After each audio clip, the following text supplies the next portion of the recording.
The Asian Development Bank, ADB, has invested 20 million in green bonds issued by Georgian Railway joint stock company, with proceeds to be used primarily to roll over maturing Eurobonds that it had issued to improve existing railway lines as a part of an ongoing modernization project. The investment forms part of a 500 million issuance by Georgian Railway of 7-year green bonds, the first green bond issuance by a state-owned entity and a transport company from Georgia and the South Caucasus that will be listed on the London Stock Exchange.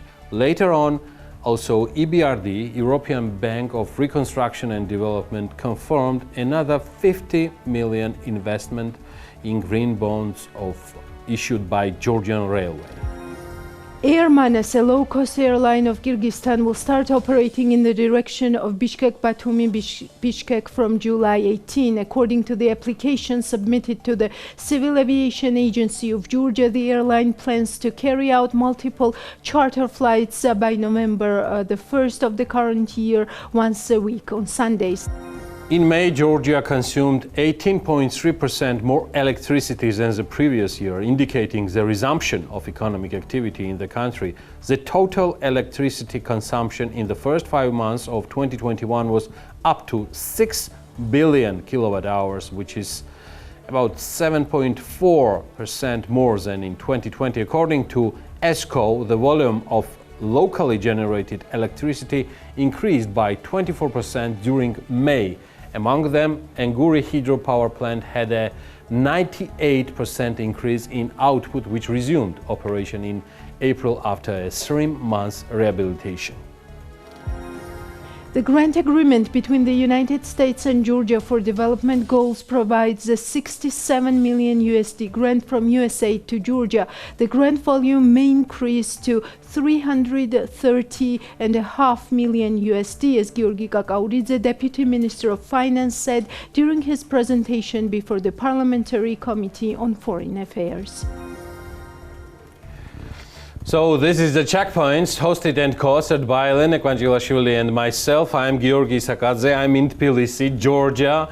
We are here in the Forbes studio, finally, to tell you more about business and economics. Yes, Georgi, both of us in our places at 10 p.m. sharp, and with the whole team behind us working hard for the whole week to bring the most interesting points to the table. And let us start with the most recent figures from Geostat, the Statistics Office of Georgia, that the real gross domestic product, GDP, declined by 4.5% year-on-year. In the first quarter of 2020, Georgia still had positive growth of 2.3%. The largest shares of GDP by top 3 activities. The third place goes to manufacturing, 10.6%. The second place is held by real estate activities, and that's 11.8%. And the top activity, the largest contributor to GDP, is trade, that's 14.9%. And trade will be exactly one of the main focuses of our today's program. Yes, indeed. Our focus today will be on our trade with our largest trade partner and our neighbor, Turkey. Just a few days ago, the Prime Minister of Georgia, Irakli Garibashvili, met with the Minister of Agriculture of Turkey, Bekir Pakdemir. Trade between the countries was one of the very important issues at this official meeting. Turkey promised assistance to our country in standardization for more exports of Georgian products. Now, Tatia Kakiashvili will tell us more what we buy and what we sell in Turkey. Turkey has been one of Georgia's most important trading partners for the last 10 years. Traditionally, the top trade items between the two countries are textiles, clothing, ferroalloys, metal structures, and medical supplies. And here is the main question: how have the most demanded products changed during the pandemic? We can say hardly. For example, if we compare the trade goods of the first quarter of 2019 with the same period of 2021, we notice that there is a small difference between the demand for goods between the two countries. This difference implies small changes in the order of top products by revenue. This year, the top 3 most demanded export products include mainly clothing, ferroalloys, and semi-finished products. Imports are led by minibuses and buses, textiles, and ferrous metals. Just a few days ago, the Prime Minister of Georgia, Irakli Garibashvili, met with the Minister of Agriculture of Turkey, Bekir Bagdemirli. At the official meeting, trade between the countries was also discussed. It was noted that, according to the data of the first quarter of 2021, products worth $104,463.8 were exported from Georgia to Turkey. As for imports, products worth $490,470.8 were imported from Turkey to Georgia. Turkey promised assistance to our country in standardization for more exports of Georgian products. Turkey is ready to accept Georgian agricultural products such as meat. Turkey has a large market and a lot of meat is used, but neither meat nor quality of the relevant standards can be found in Georgia. That is why negotiations have started between the two countries to help Turkey standardize Georgia, which takes time. Diagonal cumulation seems to be another opportunity for both countries. When textile production started in Georgia, raw materials were imported from Turkey, produced in Georgia and then sent back to Turkey, from where the products went to European markets. Georgia's incentive is that because textiles are produced here, it will be exported from Georgia to European markets as well. Now that this agreement has been signed, this process requires quite detailed work. Today, textiles are very relevant, but everyone in various fields, including Georgia, has the potential to benefit from this agreement, which has a positive impact on Georgia's export-import figures. Foreign trade, net exports, has a significant contribution in Georgia's economic growth, which is typical for an open economy. Prior to the pandemic in 2019, the Georgian economy grew by 5.1%, where 1.4 pp is a net export contribution. The contribution of net exports to the growth of previous years was also visible. Therefore, the rate of economic growth is largely due to the situation in trading partners. If local consumption in exporting countries increases and the currency strengthens, it will have a positive impact on the growth of exports from Georgia. And Georgi, after this very comprehensive coverage, let us turn to the ambassadorial, increasing trade turnover to $3 billion USD, new agreements, regional cooperation. This is what a government delegation led by Prime Minister Irakli Garibashvili brought to Georgia after an official visit to Turkey last week. The visit was summed up by Turkish Ambassador Fatma Ceren Yazgan in an interview with Forbes Georgia and BMG. We have used this opportunity, of course, and in the interview asked her about her thoughts and expectations on the Namakhvani case as well. So here's the ambassadorial in the checkpoints. Thank you for this interview. This is my third time here and the second time this year. So thank you so much for your readiness to answer always all our questions. So let me start from the question about visit of Prime Minister Irakli Garibashvili. The first visit after Prime Minister Gahari's visit in 2019, high level, and after the pandemic. So this is a post-pandemic world that we are living in, and we're trying to find out how can we cooperate better for addressing the issues, the challenges that we have all met with the pandemic. It's economy. All economies suffered and will continue to do so because of the tourism sector and all that. And secondly, it is the challenges of geopolitical security issues in the region. So it was a very important visit at a very important time. As you would guess, this is a very good moment for the ambassadors, both my colleague, Ambassador Georgi Zhanskava in Ankara, and myself. We enjoyed this attention focus on the relations, and we're looking forward to the way ahead. The outcome is that we were instructed as the governments, the ministers of foreign affairs will decide when to hold the high-level cooperation council meeting. And then we will continue to work in that very specific arrangements. Like we have a lot of agreements which we want to sign still in the fields of transport, customs, in the fields of investments. We have now the joint, the mutual investment protection agreement ratified by all sides. So the business is also waiting. Yeah. And the businessmen have already been in touch with us about the opportunities that will be created by these You mean Turkish businessmen? Turkish and Georgian business opportunities. So we are very much looking forward to the way ahead. This was a very good beginning for the post-pandemic period of our relations. So yeah, the visit was a very good motivation as well. Yeah, President of Turkey, Mr. Erdogan, announced that there might be some potential like joint regional projects. So what kind of projects we may expect? I think we are looking ahead developing the connectivity in the region. Transport and communication. Transport and communications. We talked about this before with you.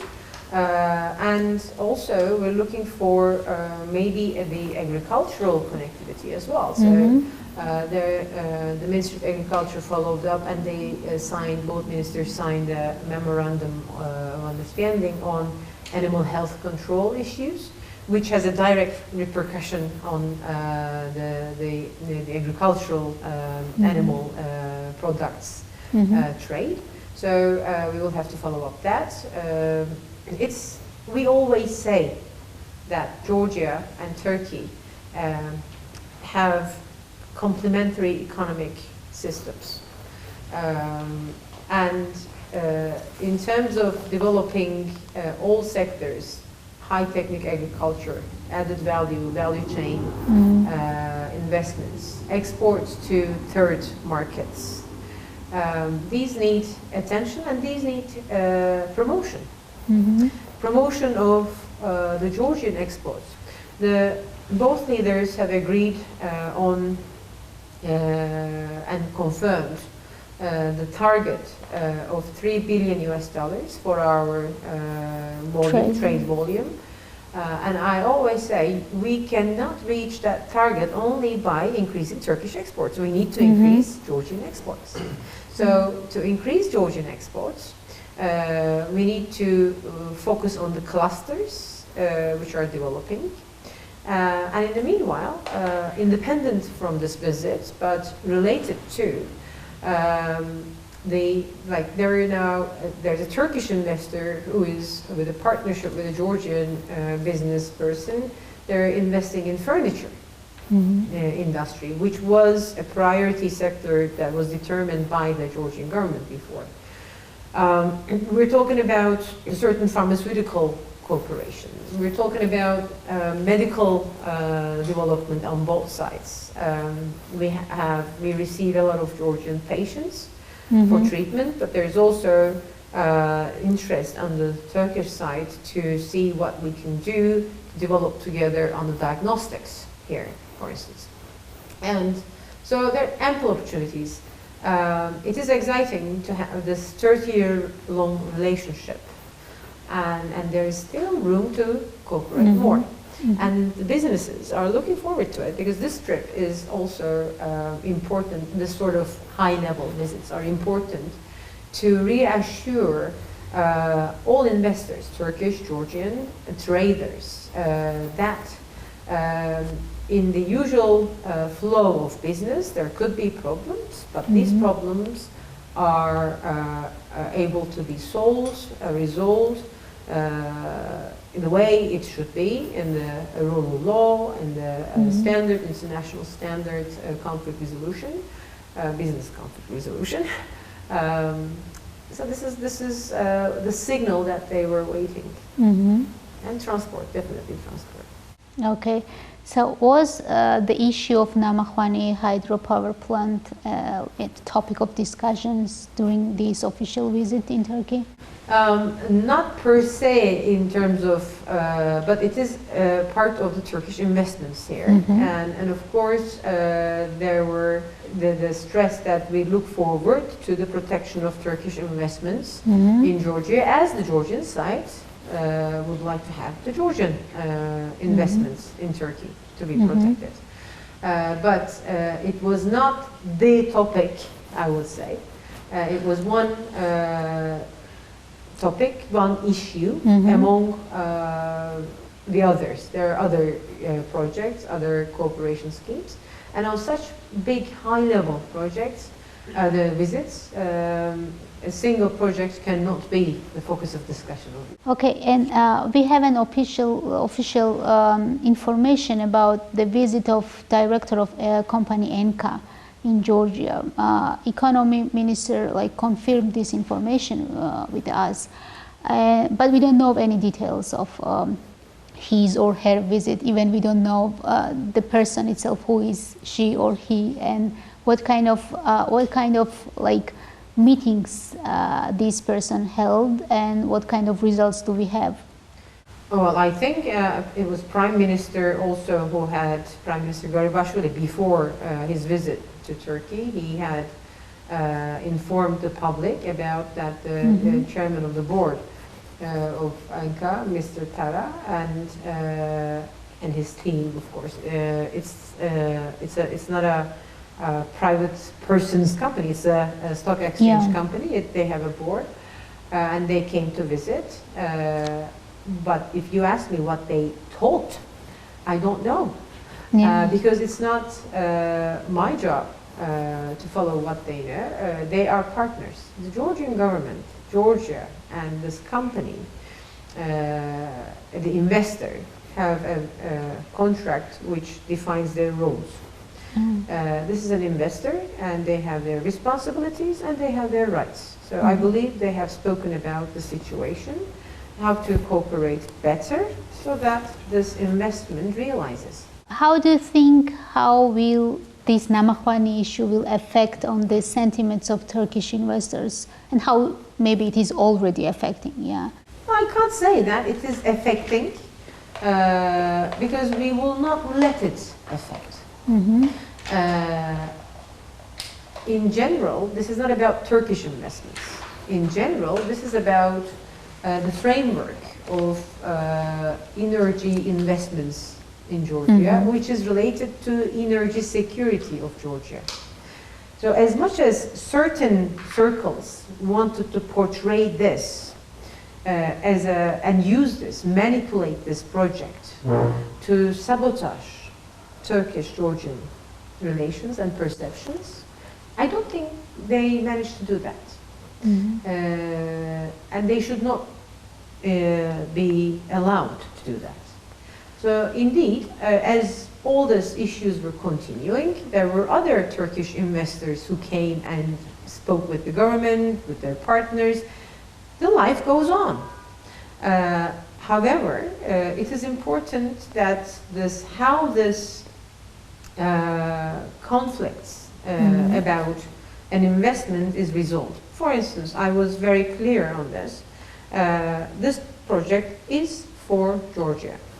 It is by Georgia and for Georgia. And the company, while it is a Turkish investor, it is being established as a company according to the Georgian law. It is a Georgian company in that respect, Enka Renewables. And they employ a lot of Georgians. They have to employ a lot of Georgians, and they will be purchasing, and they are purchasing from Georgia, supplying from Georgia, creating economic input. But at the end of the day, they're not only constructors or contractors, they are investors. They are here to stay. They're going to become a part of Georgia, a part of Georgian energy output, a part of Georgian energy trade market, electricity provider, and hopefully other investments. The whole project I would think, as soon as it finishes, it will provide an added value to the future of Georgia, and Enka Renewables will be in that future. And the Turkish companies, the other investors, are looking at a couple of things. For instance, the price of electricity. It's the government of Georgia, within that Invest in Georgia program, offers a lot of opportunities. Yeah. To establish, to give land, for instance. They're offering, if you're going to, we have textile companies, Turkish textile investors who are producing in Georgia. They're given, for instance, land. And, but they also need electricity. And affordable electricity in a competitive world. So that way, the Turkish investors are looking at, and also this targeting of a company in terms of rumors, fake news, and trying to scare Georgians who work for that company, thinking that this is a religious or this is a nationalism. That I still think, and I have said this before, it's not coming from the Georgian people. There might be rumors, but I'm saying those rumors are manipulations to provoke.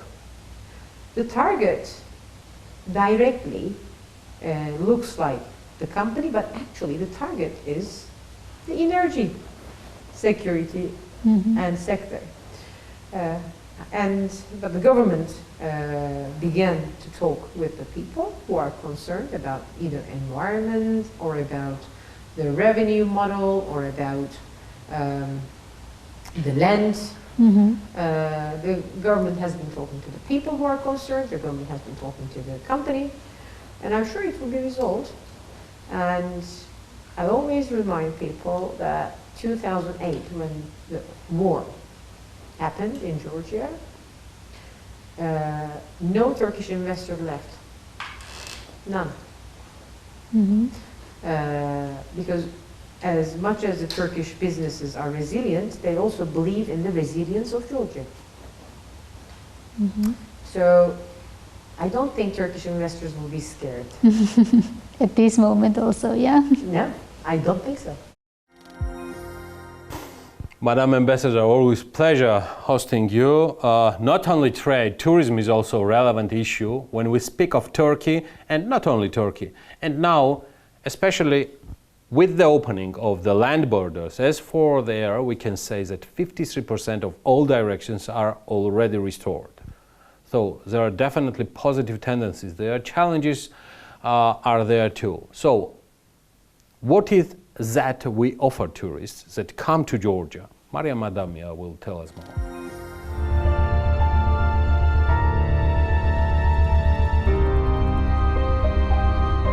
at 11 o'clock at night, the curfew has started in Georgia and everyone is forbidden to move without a special permit. The restriction lasts until 4 a.m. So tourists, keep in mind, this rule should not be violated, otherwise you will be fined.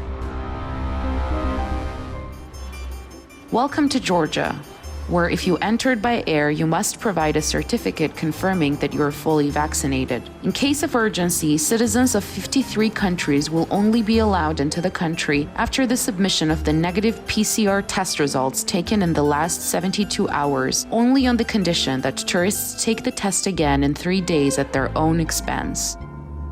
Those who decided to visit Georgia by land are required to submit a negative PCR test despite having undergone a full course of immunization.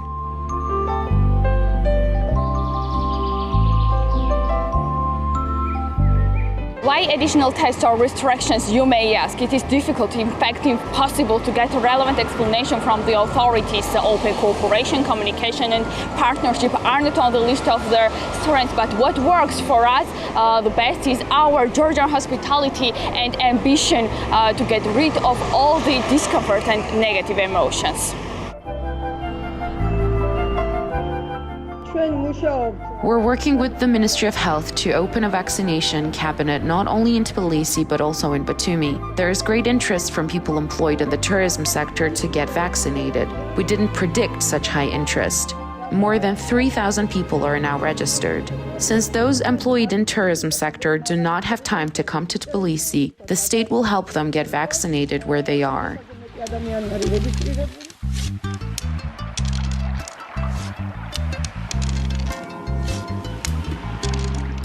The country has its requirements with tourists who come to Georgia, and the tourists have their own. Removal of curfew, safe transport, safe guides, provision of safe food and accommodation are the main requirements that tourists demand from Georgian service providers during the current summer tourist season. Low rates of immunization in the country directly affect the tourist's choice.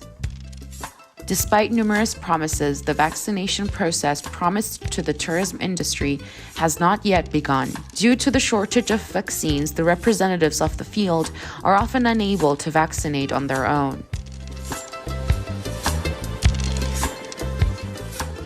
The vaccination process is not going as fast as it should.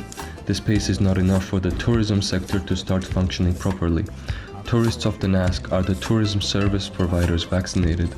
Tourists who have not been vaccinated yet and have to take a test within 3 days of arrival usually shorten the duration of their visit as their costs increase. Therefore, they stay in the country for fewer days.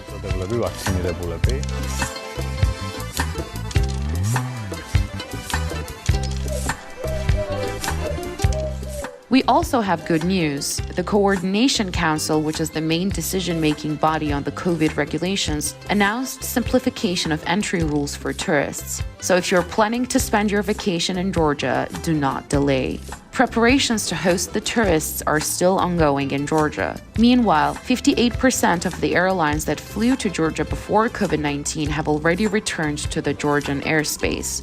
57% of the pre-pandemic frequencies have been restored, and the new airlines are gradually being added to the list. This year, the season started earlier than last year, and the number of tourists is gradually increasing. The reopening is significantly conditioned by the opening of airspace and land borders. This also affects bookings. As a result, 20% of places are already booked for June. As for prices, they haven't increased. On the contrary, we have reduced the costs by 20 to 25% compared to previous years, and we hope that the coming months will be better.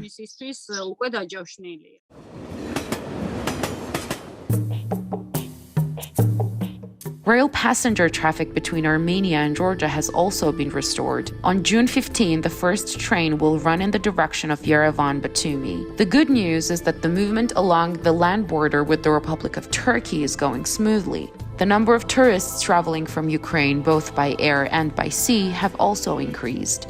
Work has begun to simplify the rules for entry of tourists from Azerbaijan by land. What we can say with certainty at the moment is that Georgia is open for tourists from all over the world. We believe that the tourism industry will soon show record-breaking statistics again.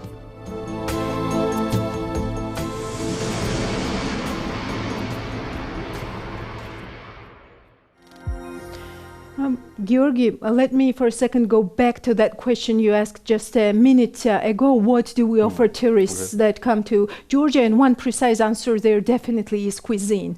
International edition Wanderlesh writes about the best Georgian restaurants and dishes. Based on the data of 2021, the publication identifies the top 10 Georgian restaurants where it advises tourists to taste traditional Georgian dishes. So let's watch and see.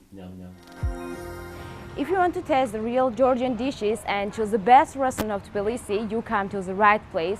This is how Wanderlesh informs the audience about the top Georgian restaurant of 2021. And now we have the opportunity to visit this restaurant and find out the secret of their success. According to 2021 data, Wanderlesh is selecting 10 top restaurants of Tbilisi. Iasamani, Salubiebia or Kahelebi, Shemomechama or Cafe Dapna, Cafe Litera, Amra, Mapshalia, Shavilomi, Rachisubani, Shinaura, and Igligo. What's so good about Georgian cuisine? Traditional Georgian food is full of delicious contrasts and contradictions. While red meat, dairy, and carbs do feature heavily on the menu, they are offset by a liberal use of spices, aromatics, and fresh herbs, writes Wanderlust blogger. Amra is among the best restaurants, which seems to have become attractive to foreign tourists because of the quality of Abkhazian dishes, interior, and service. Restaurant Amra has been operating for almost 10 years. We have always offered good service and tasty products to our customers. Of course, during the pandemic, we had difficulties, but we overcame some of these obstacles with dignity. We're very happy to be presented in the international media. Our niche can be seen in our dishes, for instance, Suhumian coffee brewed on sand, or chicken with ajika sauce, which is extremely tasty. We have guests who have been visiting us for years. We got to know their families. We treat all guests exceptionally. After a difficult and tiring year of pandemic, tourists have appeared in the country this year, and fortunately, they visit Amra quite often. Why? For several important reasons. Guests like the interior. You can also see how beautiful it is. Also, we do not have annoying music, making the guests very, very happy. Guests especially like gebjalia, elarji, as well as the assorted sours, which they may not find in other restaurants. This is because we have Megrelian Abkhazian cuisine. Megrelian cuisine, Mapshalia, is on the list of the best restaurants too. The secret behind Mapshalia's success for more than 20 years is the family tastes, and as the head of Megrelian cuisine, Elza Kalandia says, is a direct, aloof attitude towards the guests. Tourists come to us more often than Georgians because they like our Megrelian dishes, especially elarji, walnut kharcho, as well as kupati, kuchmaji, and walnut eggplant. We serve them well and offer delicious dishes, so they appreciate it. When our kitchen was closed for several times during the pandemic, everyone called us and asked us when we would open.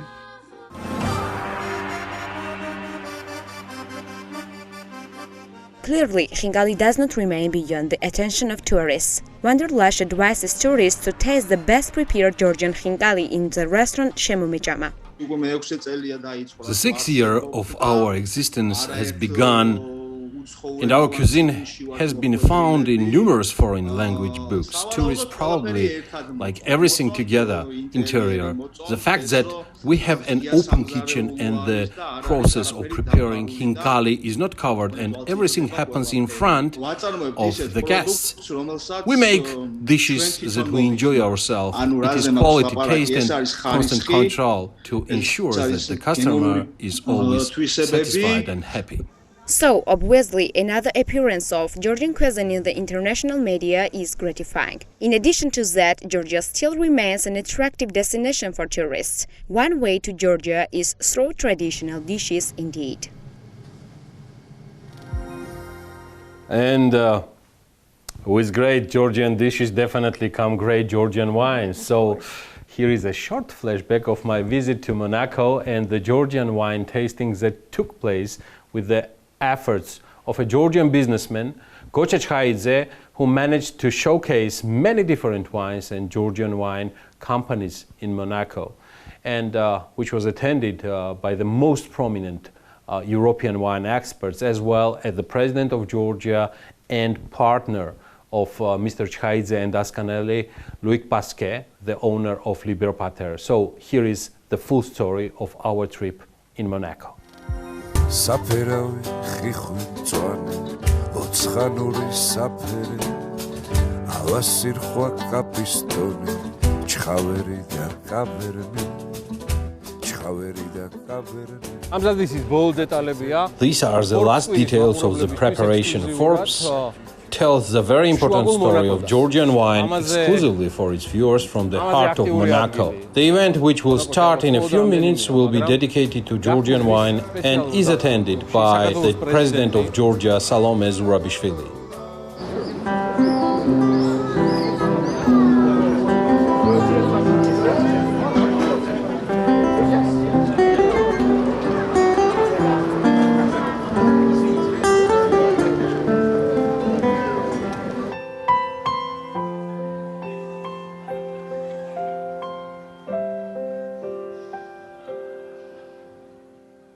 The history of 8,000-year-old Georgian Qvevri wine was presented to the international experts with several modern samples at the historic Monte Carlo Wine Palace.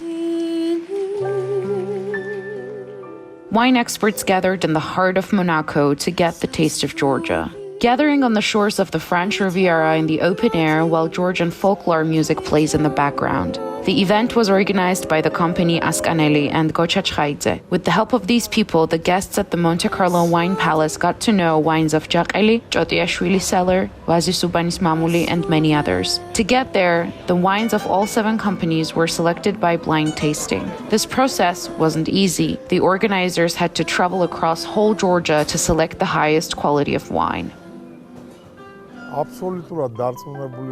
I'm sure that in the last 500 days there has been no similar reception in Monaco. For the first time, the stars of world winemaking have gathered in one space. These are the people who set industry standards, determine both the demand and popularity of the wine. We're really proud that we represented the Georgian wine in an extraordinary way. So much more will be said about us, Georgia, and Georgian wine.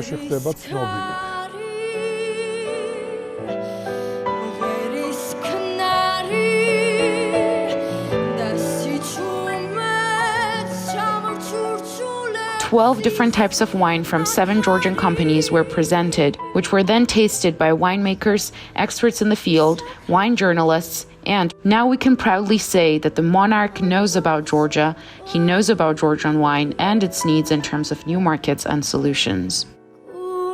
Many evaluations and impressions were voiced by some of the most influential winemakers from different parts of the world about the Georgian Qvevri wine.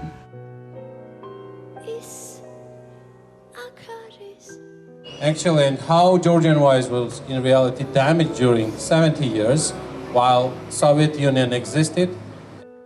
The head of the Georgian National Wine Agency also attended the event. As he mentioned in Forbes Week, participation in such events is a statement that Georgians can make high-quality wine.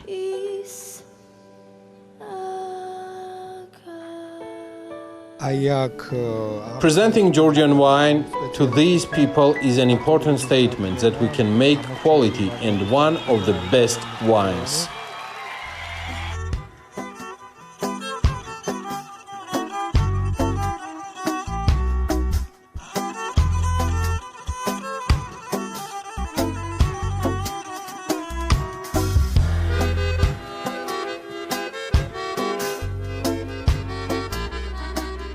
Organizing such an event during the pandemic while France tries to ease the restrictions is important. Monte Carlo Wine Palace hosted Georgian wine critics and stars of the field like Egon Müller, Alexander Charton, and Louis Pasquier.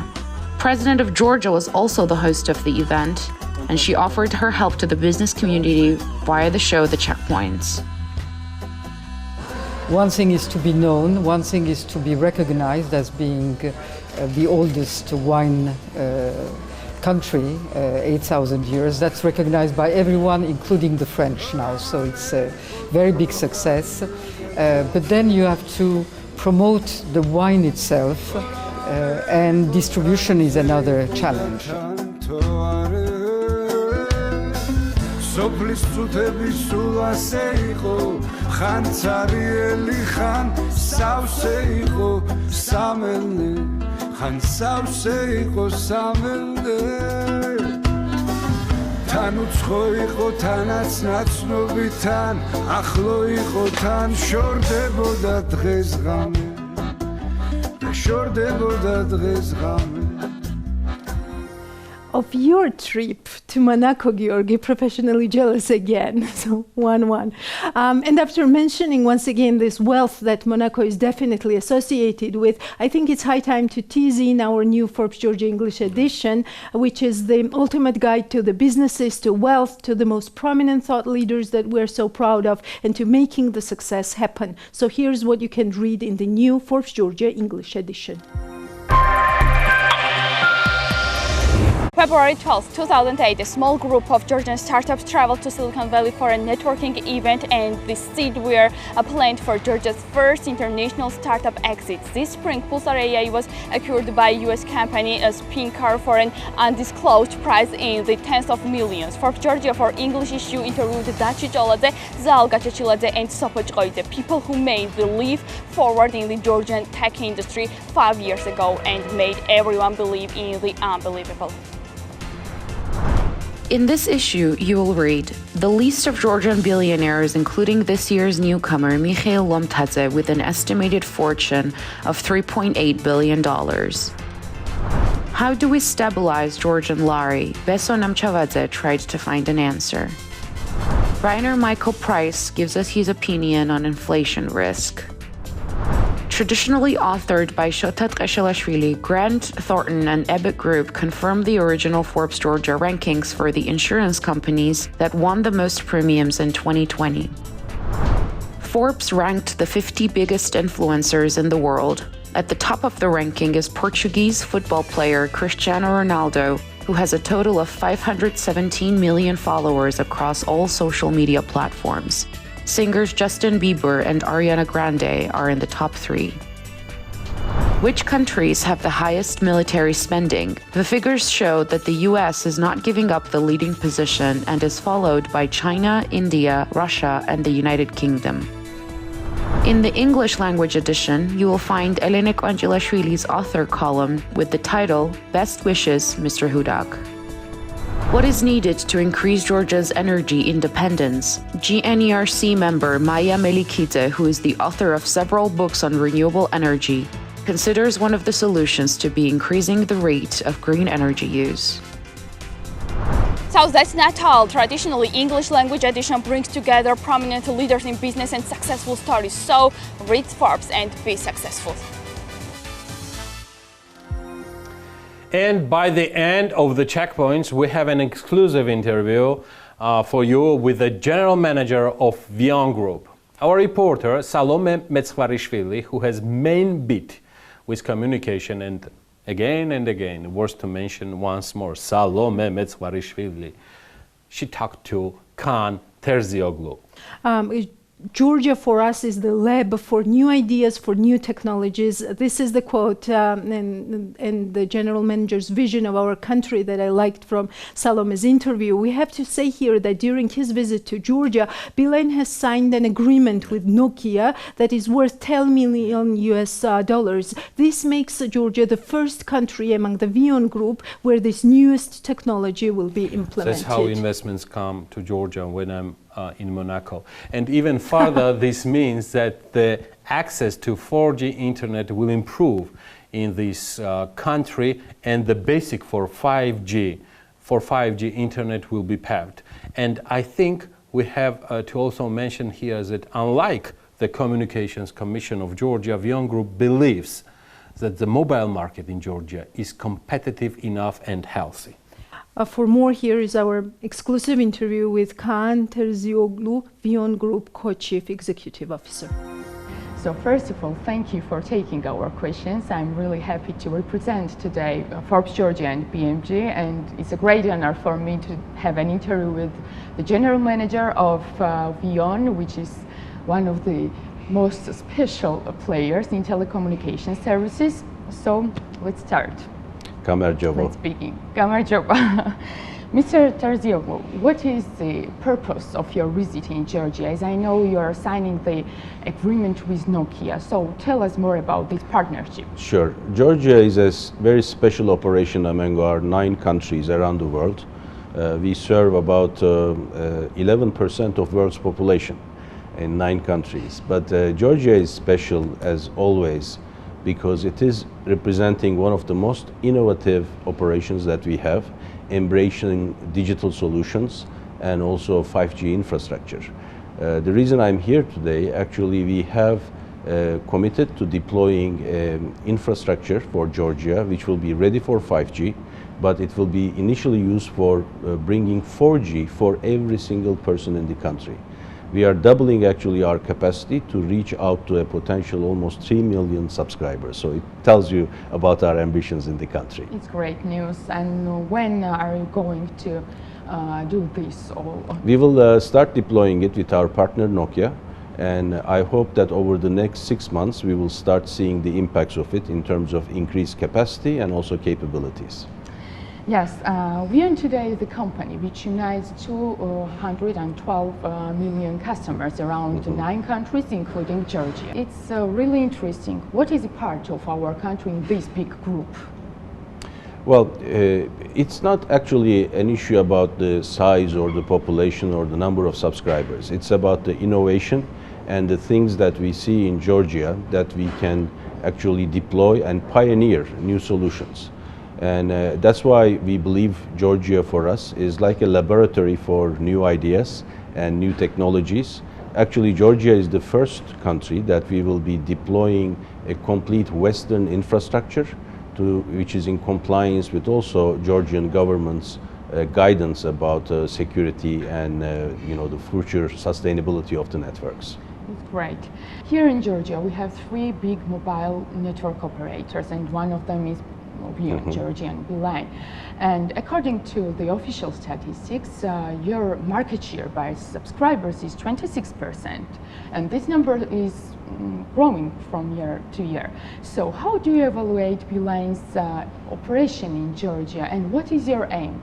Do you prefer to have a niche and to attract special groups, for example, young people or etc., or you want to become a larger scale company? Look, first of all, I always say this, I'm privileged to be a member of mobile industry. And all the players in Georgia has, over the last 18 months, done phenomenal job in terms of sustaining the connectivity in the country during the pandemic era. And as you have seen, the importance of mobile infrastructure has even become more critical during the times that we couldn't go to offices, the children couldn't go to the schools. And it is really essential for the industry to work together and to bring the latest capabilities to the widest amount of population as soon as possible. So that's why when I look to a country now, I first prioritize the industry's health on top of everything else. Of course, we have big ambitions. 26% market share is a good starting point for us.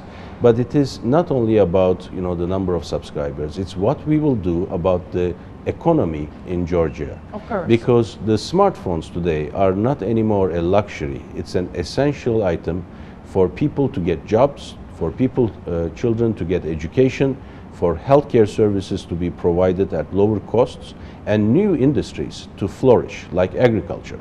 And I truly believe that we will see our company as well much more active, working hand in hand also with the government to deploy these technologies to make Georgia more competitive and to create jobs for the Georgian people, and also most importantly to make education available for every single person. So we have our eyes on the transformation of the industries in Georgia. So from one side, of course, we're going to be providing consumers with the most advanced digital services and applications, and you're going to see our company move from being a traditional telecom company to a digital operator. We actually will not be in this market to just sell number of minutes, number of SMSs, number of gigabytes, but to provide Georgian people the best digital applications, from entertainment to education to healthcare, and to make sure that we are their life partners in their day-to-day lives, day-to-day works, and all the things that the government can provide to the citizens. It's really interesting statement. Can you tell more about these plans? Look, maybe I start with saying that what is changing in the world. In the old days, it was all about oil, right? And gold, basically physical resources. When you share physical resources, you diminish the value because it is less and less available for more people. Today's oil is data. And data is the only thing in the world when the value grows by sharing it. And it is really important for every country to get hold of their data as a natural resource and to make sure that their own engineers work with that data to create the digital solutions. solutions from, it can be from games to entertainment, but it is also transformational solutions for industries. I have seen some groundbreaking examples in Georgia in terms of Georgian engineers actually converting that raw data into beautiful applications that engages people and helps industries to flourish. So you will see us getting more active in this particular area where we're going to be investing in application development in the country as well. Great. As I mentioned earlier, here in Georgia we have 3 big mobile operators, and in the last 2020 report the Communication Commission says that he sees some limits in this market which is connected to competition. And they say that Beeline, for example, has lower prices but it has lower market share too. So do you agree with this opinion, and do you see any issues which is connected to competition in Georgia? Look, certain industries have different competitive dynamics. I think the big infrastructure businesses like ours, also like electricity, like transportation, it doesn't necessarily make it better when you have more players. On the contrary, I actually shared my opinions with Minister of Economy and Sustainability yesterday as well. Sharing infrastructure among the players is a must for a country like Georgia. You know, when you build a highway from city A to city B, you don't build 2 highways, you build 1 highway. Same thing for railroads, same thing for airports. And the infrastructure, the towers, the fiber, actually these assets should be effectively shared to flourish competition. And I believe, you know, we have some room to go in Georgia in terms of sharing infrastructure.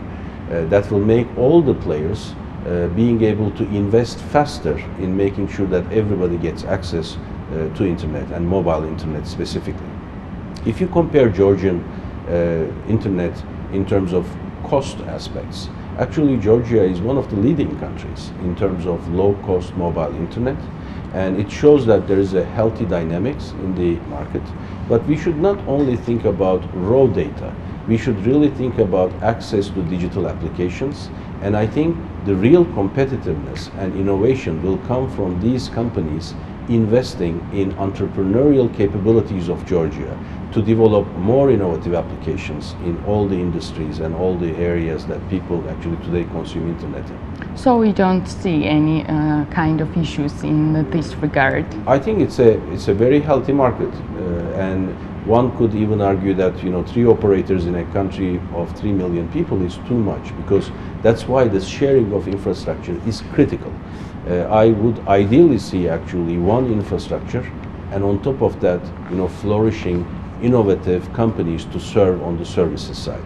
Also, I remember the statement of the head of the Communication Commission about 2 years ago. He said that Beeline wanted to leave the Georgian market. The next day he clarified that he was talking about just selling the part of the shares of the company. So it's really interesting. Have you ever wanted to sell the shares of the company, or have you ever planned to leave the Georgian market, and why? Look, I think it's more important to look to actions than to talk about what is being said or heard. I think today's signing ceremony with Nokia shows our intentions and our purpose, regardless of, you know, who owns what. The purpose of being in the country is the main driver. We see Georgia as a country where we innovate, we create R&D resources, and I see ourselves actually investing in the resources to make sure that we serve Georgian citizens the best way we can, and you will see us continuing doing that, and you will judge us with our actions. Okay, you mentioned that Georgian market is healthy, but I want to ask you generally, how do you evaluate Georgian market? Do you see any issues or problems here? What's your assessment? Look, I'll be honest with you. During the pandemic, the worst impact we have observed in terms of business results around the world in our 9 countries, including from Pakistan to Bangladesh to Russia to Algeria, in terms of business performance, was Georgia. And the reason is very simple. Georgian economy is very dependent on tourism, people traveling in. Although maybe from a disease perspective it was not seriously impacted, just because the work travel stopped, and people were not able to come and visit this beautiful country, we have seen significant drops in terms of activity levels. On the other side, now as the world gets vaccinated, I see that the first destination everybody wants to go in our countries is Georgia, and we see actually a pickup of the economy. And I believe the recovery in Georgian economy will be very fast, and we already see those hints in our business activity levels as well. And therefore I actually see that Georgia will be very fast back on economic growth as well. Having said that, I think it is important that Georgia focuses on some critical industries, agriculture being one of them. And everybody might see that agriculture is a very traditional industry. I think the most advanced technologies will be utilized in agricultural activities.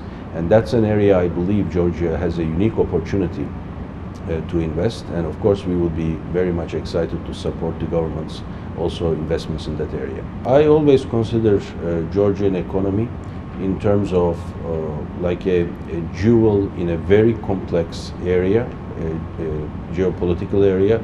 And I think Georgia has done really remarkable job over the years to make sure that its competitiveness is growing. And I think as an international investor, we feel very confident and comfortable in Georgia. It's great to hear. And the pandemic showed us the importance of the internet, the communication, and so on. The world is working on the creation of 5G. What's your plans in this direction globally and in Georgia? Sure. I think the pandemic has actually reset some priorities. Today, when I speak with all the governments, about 2 years ago, everybody was talking about how fast can we deploy 5G.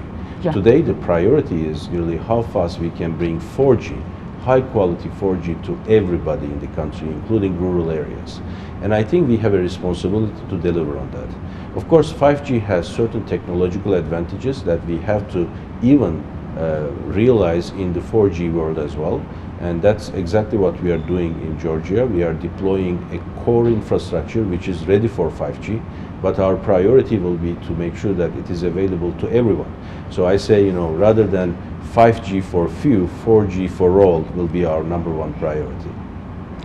Okay, and all over the world there are a lot of myths about 5G and about the internet generally.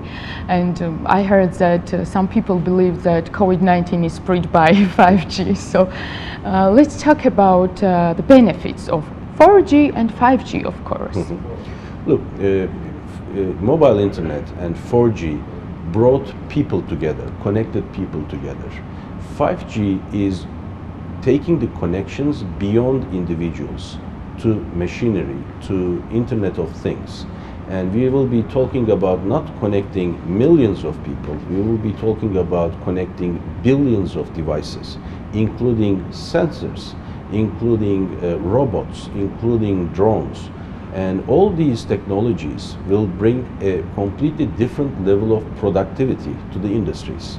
And we will see that, having an impact on healthcare industry with telemedicine type of capabilities. We will see this impact in agriculture industry in terms of better education for farmers, but also more automated processes to increase production of agricultural output. We're going to see it in transportation, we're going to see it in safety and security, and we're going to see it in education as well. I think what pandemic did, it accelerated these opportunities by at least a decade. Because in the old days, when we talked about a smartphone and mobile internet, many people immediately associated it with games and videos and entertainment. But today we know that without the smartphones, we were not able to, participate in economic activities. Our children would have not been attending classes. Maybe our doctors would have more difficulty in serving, the great, need for healthcare services. So now, actually, mobile internet is becoming really part of our lives, part of the livelihood of communities and businesses. And that's where we have to focus on. But we should mention that 5G infrastructure costs expensive. 5G, of course, every investment is requiring significant resources. However, 5G also brings some incredible cost savings and efficiencies as well. And what we do today, there are three important technological advantages that 5G brings. And these are basically technologies about carrier aggregation, which allows us to create more output from the available spectrum. It's about virtualization of the core network, which means that we can actually achieve much more with less investments. And also, the ability to use new type of antennas, which are much more powerful. And all these technological advantages can actually be also used for 4G deployment. And I see actually this as a very accretive development of our industry. We're going to use the best technologies, best infrastructure, but the first target will be to reach out to every single person, rather than to create new capabilities that can be utilized only a portion of the population. How do you think, what is the next step? What will come after 5G? Just 6G or something? Well, 6G is already being discussed, and as we move into, let's say, extraterrestrial networks, meaning that today our networks are based on Earth-based networking capabilities like towers, base stations. Probably with the development of 6G, we're going to see more of satellites being used in our infrastructures. And I think that's what we're going to be seeing, as more satellites will be placed around the world. And to cover the entire world, you need 1,440 satellites working together. And we actually see lots of investments in that area, and that's going to bring, of course, new capabilities to our industry. Thank you for interesting answers, and thank you for your time. Thank you very much. This is all for today. I still remain in Tbilisi. This is all for today, just from the Checkpoints team, and you know where and how to follow us. It's on BMG and Forbes.g. And wait till we meet again on Sunday at 10 p.m. sharp with more news and exclusives on business and economics. Till Sunday. Thank you and goodbye.